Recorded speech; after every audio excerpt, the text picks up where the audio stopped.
Hello? Yeah, this is Shane. What? Are you serious? Okay, thanks for the heads up, man.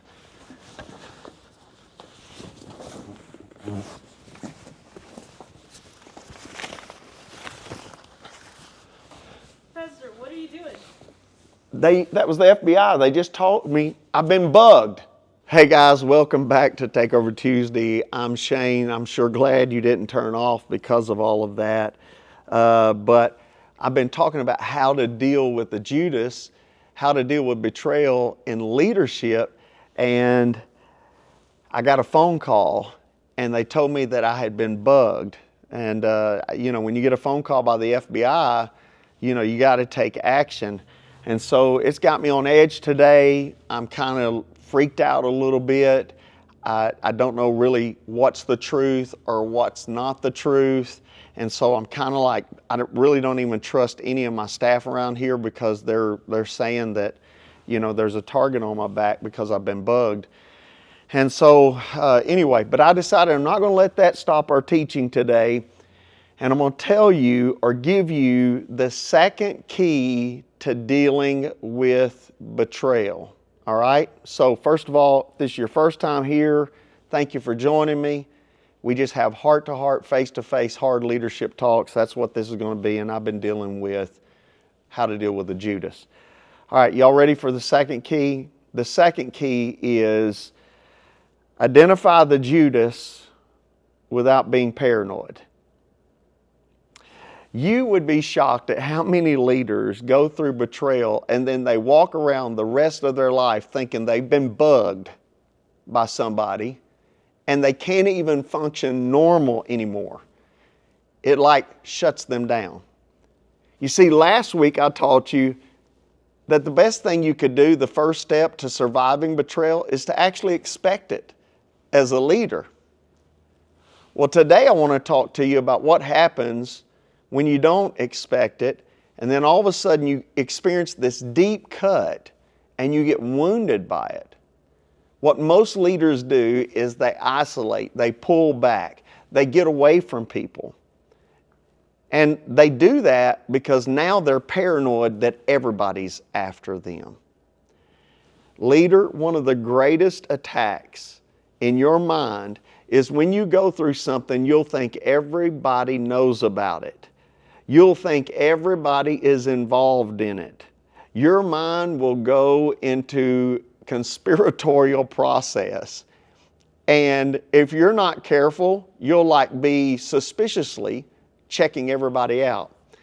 And for those of you in the spiritual world, you'll call it the gift of the discerning of spirits. And actually it's the gift of suspicion. By the way, that's not the 10th gift out of the 9 mentioned in 1 Corinthians chapter 12. Being paranoid actually is fear taking over your life.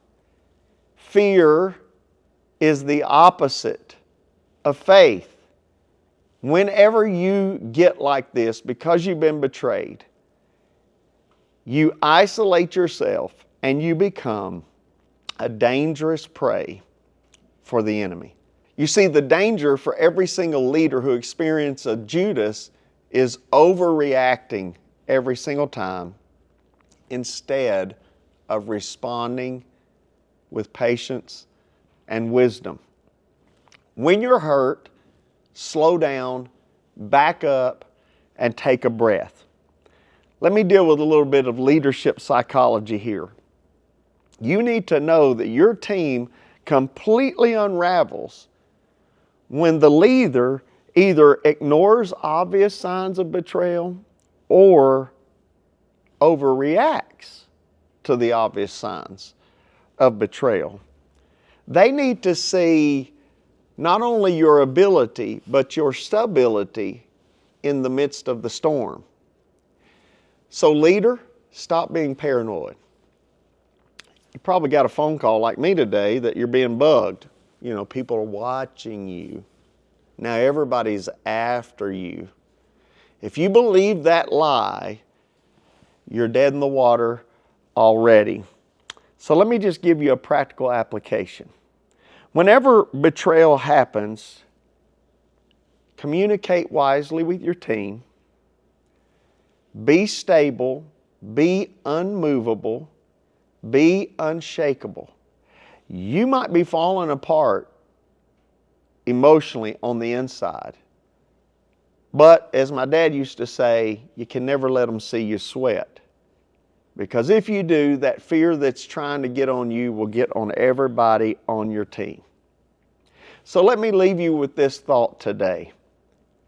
Discernment reveals Judas, but paranoia creates 12 of them. Remember, Jesus had 12. He said, one of you's a devil. Had he believed that everybody was after him, he would have thought the other 11 were just like the one. And that's not the truth. Hey, I hope you enjoyed today's teaching. I know you're going to be back next week because I can see that knife in your back. It's Halloween, you know. People trying to kill you. I get it. It's what leadership is about. What I would do if I were you is I would subscribe, I would share, I'd hit the notification bell. My God, I'd probably get on the phone and call like 10,000 people and tell them, y'all need to watch Takeover Tuesday and subscribe to the channel. In fact, you know what? I got to go.